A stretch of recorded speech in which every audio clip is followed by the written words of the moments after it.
Hi, I'm Scott, and welcome to episode 5, series 2 of Child in Time, Growing Up in the 60s. And just up front, I want to give a shout out to all the listeners in the USA. Most of the podcast listeners are, of course, based in Australia, but lately there's been a whole lot of downloads in the USA, and look, it's great to have you here. Now, on the other hand, and I'm looking at you, Yemen, Kenya, Afghanistan, and Mongolia. Why don't I just add up the listeners I have in those 4 countries? The answer is nil. Do I need to come there and do a promotional tour or something? This time we're looking at 2 popular places to go to in the 60s. And while they're not exactly extinct, these 2 are very much on the endangered list. Milk bars and drive-ins. Now today in cities and towns we have the convenience of big supermarkets, 24-hour petrol stations and cafes. Lots of cafes. There are at least 6 cafes within easy walking distance from where I live. I could stroll down to any one of them and sit down and order some sort of drink, a latte or something, and a smashed avo on sourdough, and then sit down and look at my phone. Smashed avo is the term for avocado that has been pummeled senseless and dolloped onto a slice of industrial-strength bread. Perhaps my ordered beverage would be served in a cup or maybe a pretend jam jar type vessel. My smashed avo on sourdough could arrive on a plate, but just as likely it would be plonked down on a table arranged on a square of slate that had been left over from a slate quarry somewhere. When not enraptured by my phone, I might stare at the cake cabinet, tempted specifically by the homemade carrot cake. As I leave, I might inquire about buying some of the homemade carrot cake. Alas, however, I leave empty-handed when it becomes apparent that the cake was not, in fact, made at the proprietor's home address in their own kitchen. No, it was made out the back of the cafe with all the other stuff, so it wasn't homemade after all. Bear in mind all this would have had to have taken place before about 3 p.m. because that's when just about every cafe closes. You want a takeaway hot drink after 3?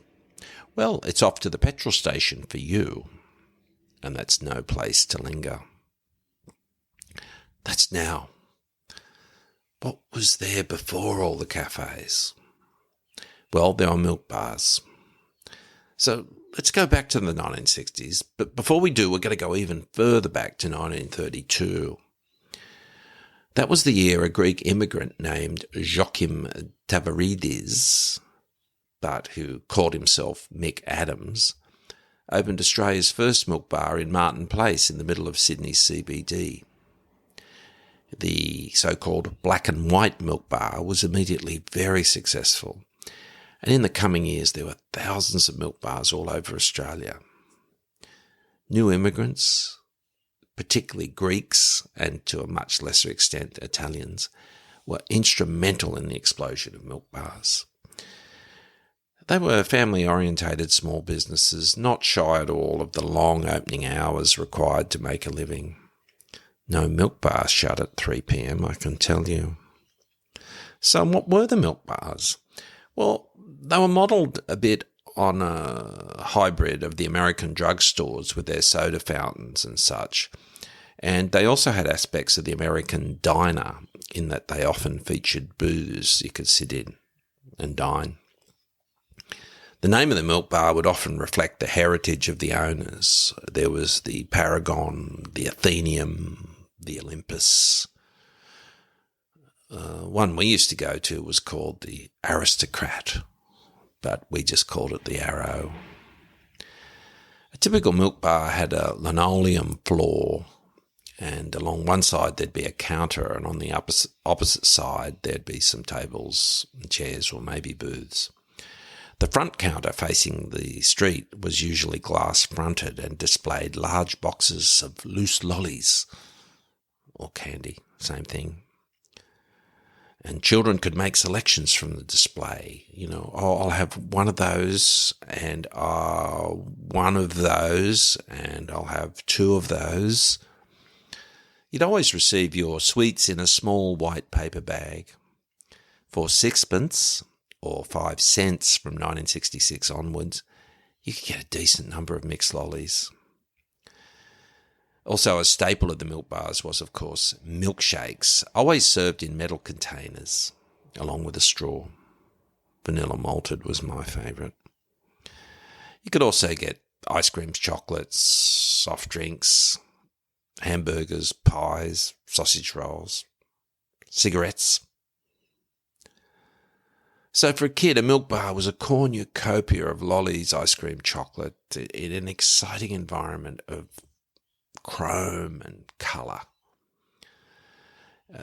They were open long hours, and there was scarcely a vegetable to be seen. A banana-flavoured milkshake was about as close as it got. In the 1960s, milk bars were still in their heyday, and they were a place for people to meet and hang out, particularly for teenagers and things like that. But by the end of the 70s, most milk bars had closed. They couldn't compete with the modern mini-markets, snack food supplying petrol stations, the shopping malls, the generic little convenience stores, and also often they had to pay high rents. Many of the old locations of milk bars are now residences or hairdressing salons or even cafes or something. But sometimes you might see an echo from that golden era of suburban life. When walking recently, I saw a faded painted sign on the side of a large brick wall side of a shop front ahead of me. It was a painting of a smiling blonde-haired young girl holding an ice cream. Above her image was painted the words "Milk Bar" in large serif script. When I got to the shop, I was not in the least bit surprised that it was no longer a milk bar. No. It was one of those home decor shops that sell bits of old branch and various arty ornaments that you buy and put in your house. The only unifying feature of all the merchandise on show was that it has no practical application whatsoever. I walked on and I glanced at my watch. It was after 3 p.m. All the cafes would be closed by now. Unlike many, I foolishly do not wander about the suburbs of a large city with a water bottle in my hand, frequently taking sips of water to stave off the constant threat of dehydration and the very real risk that I might not be able to find a source of fresh water ever again in this large city. But what's that I see up ahead? It's a petrol station. I'm going to make it. Even though the water sold in the petrol station is substantially more expensive per litre than the 98% octane petrol they sell, I'd better go get some. Now, drive-ins. The first drive-in theatres opened in Australia in 1956, and eventually there was over 300 nationwide. There were about a dozen in Sydney in the 1960s. Drive-ins just about always showed double bills, and usually the films were not first release. Films would hit the drive-in circuit after their main city run, and their fare was very mainstream, comedy, action, horror, mainly Hollywood output. If you were looking for a season of French New Wave cinema or a retrospective of, say, Kurosowa films, the drive-in was not the place to go. Drive-ins were thriving in the 1960s, and often the house full sign would go up on a Friday and Saturday night. And that would mean 600 or 700 cars were in attendance. We went to the drive-in as a family on a few occasions. I remember among the films we saw were A Funny Thing Happened on the Way to the Forum, a very enjoyable 1966 musical comedy. Spartacus, the Stanley Kubrick epic. But then we also had to endure some forgettable rubbish, like a movie called 8 on the Lamb, starring Bob Hope. Okay, I said it was very forgettable, but I remember it. So it would begin by driving up a side road to pay the entrance fee, and you'd be met by one of several guys dressed in white jumpsuits wearing berets. I always thought they looked like commandos. Special Forces, Entertainment Squadron. Dad would wind down the window and the guy would have a bit of a peer into the old Holden. Okay, 2 adults and 4 children. Yeah. The commando would then half-heartedly wave a copy of movie news and ask if we wanted to buy a copy. No, thank you. No one ever bought movie news. We would drive in and find a spot, hopefully not too far from the flat building in the centre of the concourse. This was, of course, the all-important snack bar, with all the usual stuff you could buy at the movies. Only this time you're messing up your own car, and not the cinema, with chip and hamburger grease and melted ice cream. Dad always took care not to park anywhere near the back, as the back row would consist of an unbroken line of panel vans parked backwards with the back open. A panel van is like a station wagon, but with one front bench seat and a windowless enclosed back section. All the panel vans would contain a young couple lying on a mattress facing the screen. So they would watch the film propped up on their elbows, I suppose. Next to your parking space, there was a pole and a speaker. The speaker, connected by a cord to the pole, was to be placed in your car window. And the speaker looked a bit like a clunky transistor radio and delivered a tinny mono sound that was primitive by the standards of today. Modern cinemas can deliver sounds that simulate the end of the world. On the few occasions we did go, we were unlikely to stay until the end of the second film, as it would have been way past bedtime. By the end of the 1970s, nearly all the drive-ins were gone. When I checked recently, there are only 12 left in Australia. Why? Well, several reasons. The rise of VHS recorders meant that you could watch anything other than a first-run release at home.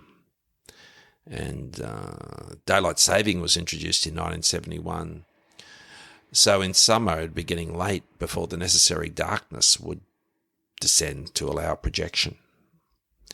And many of the drive-ins were on outer suburban land, but with the urban sprawl, they became prime real estate. Very sellable. So like crack-a-night backyard incinerators and school canteens, stocked exclusively with sugary treats. Milk bars and drive-ins are highly unlikely to make a comeback. Milk bars and drive-ins. Long time gone. Thanks for listening. Please leave a positive review, 5-star review. It helps people find the show. And, we'll talk soon.